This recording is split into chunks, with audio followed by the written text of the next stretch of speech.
Greetings, Mzansi people, and welcome to part 3 of our GEPF matters. This message is exclusively for those people working for the government, or perhaps your family member could be working for the government. You can share this information with them. Did you know that should you retire, resign, or die after having worked for less than 10 years within the government, only the lump sum benefit will be paid out from your pension fund. There will not be any monthly income. However, let us say you have worked until you reached your retirement age and you have worked more than 10 years. In that case, of course, when you retire, you will be prompted to receive your gratuity or your lump sum, and thereafter receive a monthly income from the remainder. And I also want to demystify the mist that is out there, that after retirement within the GEPF, you only earn your pension income for 5 years, and afterwards you earn the government's income. It is not like that. You do not earn the government's income. You continue earning the income from your own pension fund. What the 5 years that some people are mistaking it refers to someone who can die after 5 years from the date of retirement. It means your pension is only guaranteed for those 5 years. In other words, the income you are to receive for the first 5 years. If you pass on after 5 years, it would have been depleted, meaning there will not be any lump sum payout, not to your spouse, not to your children. And by the way, that is if you are lucky you have a spouse.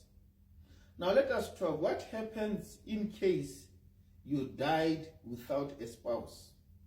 Unfortunately, that spouse's pension will be forfeited because you do not have a spouse.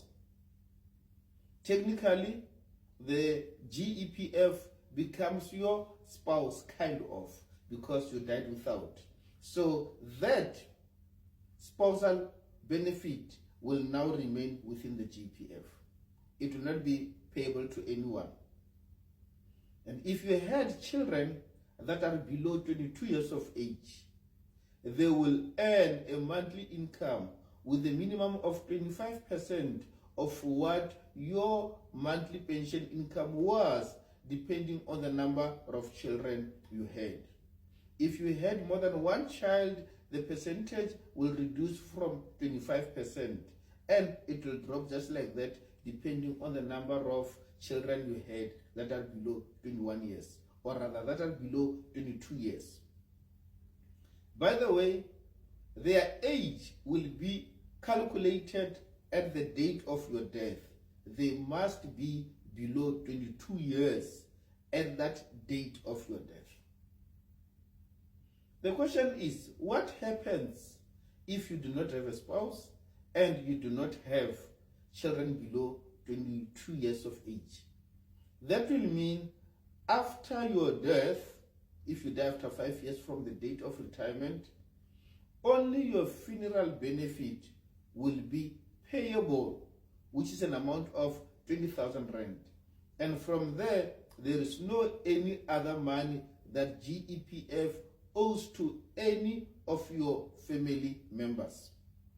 I wish fellow South Africans can learn this very well, so that our family members, after death of this particular employee who was without a spouse and who was without any child below 22 years of age, they must know that GEPF or the government does not owe them any money, because according to GEPF rules, a person can only leave money for his or her own spouse and the children if they are below the age of 22 years. However, let's say you don't have a spouse, your children are over age already. It is only if you pass on within the first 5 years. If you pass on within that period, your family members, they will still receive the remainder of your pension income, even if it is not a spouse, even if it is not a child. The spouse and the child benefit will be forfeited if you do not have any of those. It will be forfeited only if you die after 5 years. Okay, let us pause here for today. I'll come back again with episode 4 of GEPF Matters. Stay tuned in, share this message, like it, and let us spread the message so that we can educate our nation.